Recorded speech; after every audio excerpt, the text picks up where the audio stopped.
BFM Business, 60 minutes business, l'invité.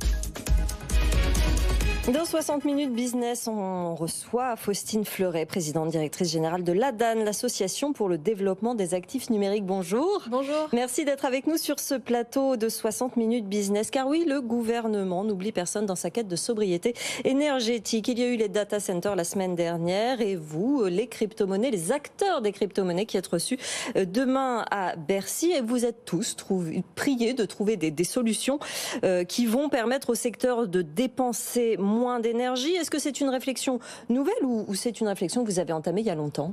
Alors au niveau de l'industrie, ces réflexions sur l'empreinte de la crypto, mais finalement du numérique en général, oui. Et comment l'améliorer, bien sûr, ça fait très longtemps qu'ils s'en saisissent. On pourra revenir sur toutes les initiatives qui ont déjà été engagées. Au niveau du gouvernement, la réunion de demain s'inscrit en réalité dans la loi visant à réduire l'empreinte du numérique en France, où à l'article 27, il est prévu qu'un rapport soit remis par le gouvernement au Parlement, justement sur l'état des lieux de la crypto, ses enjeux et ses impacts environnementaux. Donc c'est dans le cadre de ce rapport qui doit être remis au mois de novembre que nous travaillons de concert en réalité avec les administrations et Bercy pour apporter tous les éléments utiles. Concernant les cryptoactifs, ce qui coûte le plus d'énergie, dépense le plus d'énergie principalement, c'est le minage ? Alors effectivement, si on doit replacer le débat, tous les cryptoactifs ne fonctionnent pas de la même façon. Oui. Donc on parle du minage pour un certain type de protocole de consensus, notamment sur lequel fonctionne Bitcoin. Et là, il y a un besoin de consommation d'énergie, parce qu'il y a des machines qui entrent en jeu. En revanche, tous les cryptoactifs ne fonctionnent pas grâce au minage. Il y a d'autres types de protocoles de consensus où là, on n'a pas cette consommation d'énergie parce qu'on n'a pas de calcul qui nécessite ces machines qui consomment de l'énergie. Donc, oui. Ce débat se positionne sur une partie des cryptoactifs, dont le Bitcoin, et sur effectivement cette activité du minage, mais qui est essentielle pour la sécurité du réseau et pour notre souveraineté numérique. Environ 0,5% de la production mondiale d'énergie qui est utilisée pour miner ce fameux Bitcoin, selon l'université de Cambridge. Minage pas vraiment effectué en France, ça se passe surtout aux États-Unis, au Kazakhstan, en Russie. Est-ce que le minage peut être interdit en France ? Est-ce que ça peut faire partie des mesures qui seront prises par le gouvernement ? Alors nous n'avons pas encore connaissance de ce genre de réflexion. Oui. Nous réfléchissons effectivement à comment encourager un minage qui se voudrait plus écologique, mais on le voit déjà, il y a des initiatives au niveau de l'industrie. On a des accords industriels entre acteurs de l'industrie qui sont déjà en place. Par exemple, le Crypto Climate Accord qui vise à un zéro net émission d'ici 2030. On a déjà, on le voit, une utilisation croissante année après année d'énergie renouvelable. On estime à 60% le mix d'énergie renouvelable pour le Bitcoin et ce serait plus 6% sur une année glissante. Mais en réalité, ça s'explique puisque ce sont aussi des énergies qui sont faciles à consommer pour ces acteurs qui sont extrêmement mobiles.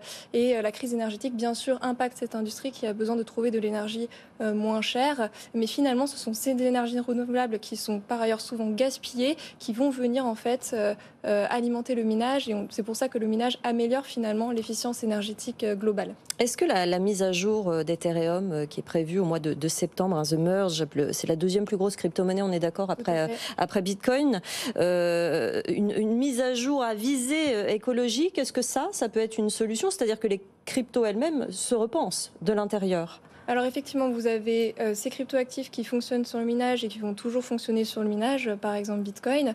Vous avez des cryptoactifs qui fonctionnent déjà sur d'autres types de protocoles de consensus. Et vous avez la transition d'Ethereum, effectivement, qui arrive au 15 septembre, qui a été notamment accélérée parce que ça devient de plus en plus nécessaire et que le défi climatique est de plus en plus prégnant. Et donc on va, avec Ethereum, transitionner de ce proof of work de ce minage vers le proof of stake qui effectivement ne se veut pas aussi énergivore que le proof of work. Ensuite, le proof of work a son intérêt. C'est pour ça que Bitcoin, sa communauté reste attachée par rapport à la sécurité accrue de ce type de protocole, mais aussi parce qu'il y a des solutions. Et même le minage peut être un levier de la transition écologique, puisqu'on le voit, on a des initiatives qui permettent de réduire l'empreinte globale environnementale, parce que le minage peut consommer des énergies polluantes finalement qui sont rejetées par d'autres types de production, par d'autres types d'industries. Et donc c'est là où nous pensons qu'il faut que le gouvernement encourage que le minage soit un levier et pour cela qu'on ait une industrie française qui puisse le soutenir. Jean-Marc Daniel. Oui, moi, ce que je trouve intéressant dans ce qui se passe, c'est qu'on a beaucoup critiqué les cryptoactifs. Pour moi, c'est les cryptoactifs pour des raisons de théorie économique et tout ça. Et puis, on est en train de découvrir que c'est du numérique et le numérique, c'est de l'électricité. Oui. Et donc, vous nous expliquez d'ailleurs que ce sera de l'électricité non polluante et tout ça. Mais le problème n'est pas à l'origine de l'électricité. Le problème maintenant, c'est qu'il n'y a plus d'électricité. On manque d'électricité. Et donc, je pense que pour les autorités, c'est pas de savoir si c'est de l'éolien qui est derrière, c'est est-ce qu'on arrivera à chauffer la population ou est-ce qu'on va dire à la population, vous savez, vous allez avoir de la température chez vous à 15-16 degrés parce qu'il y a des gens qui en ce moment sont en train de miner du bitcoin. Et donc je crois qu'il y a un changement de paradigme là aussi. C'est très infime, ce minage en France, Jean-Marc. Oui, ça fait rien. On a quand même des éléments où tout le numérique, parce que bon, donc il y a les, mais il faut pas oublier qu'un ordinateur, nous le vivons au quotidien. Nos ordinateurs, ils sont branchés sur le réseau électrique.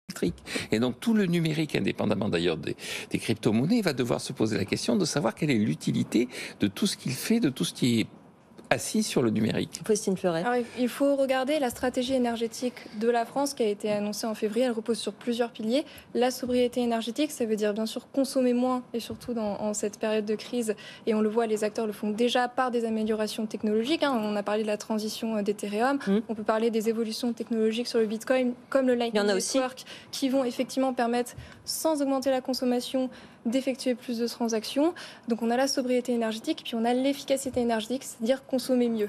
Et ce que l'on voit, c'est que le minage permet de consommer mieux et même de réduire l'impact d'autres industries. Donc il faut mettre à profit cette industrie de minage, ces acteurs, puisque finalement ils peuvent être un levier, et c'est ce qu'on encouragera demain auprès du gouvernement et de l'administration. Est-ce que les cryptos dites vertes peuvent séduire davantage à l'avenir parce qu'elles sont vertes, justement ? Alors comme tout type de produit, finalement, quand ce sera vert et quand ce sera plus durable, ça va séduire. Et la transition d'Ethereum le montre. Les nouveaux cryptoactifs qui arrivent et qui sont plus sur des protocoles type Proof of Stake que Proof of Work le montrent. Oui. Encore une fois, c'est un équilibre entre la durabilité et la sécurité du réseau. Et comme on le voit, le minage n'est pas une catastrophe écologique. Donc il faut plutôt avoir des incitations pour que les mineurs consomment moins, utilisent des machines basse consommation, avoir des incitations de partenariat entre les mineurs et notamment les sites d'extraction pétrolière où on sait que les mineurs peuvent capter le méthane qui aujourd'hui est rejeté et extrêmement polluant pour finalement limiter l'impact de ces sites. Voilà, c'est toutes ces mesures qui pour nous doivent être mises en place parce que le minage peut représenter une opportunité. Merci beaucoup, Faustine Fleuret, d'être venue dans 60 minutes business ce midi, présidente directrice générale de l'ADAN, l'association pour le développement des actifs numériques. Merci.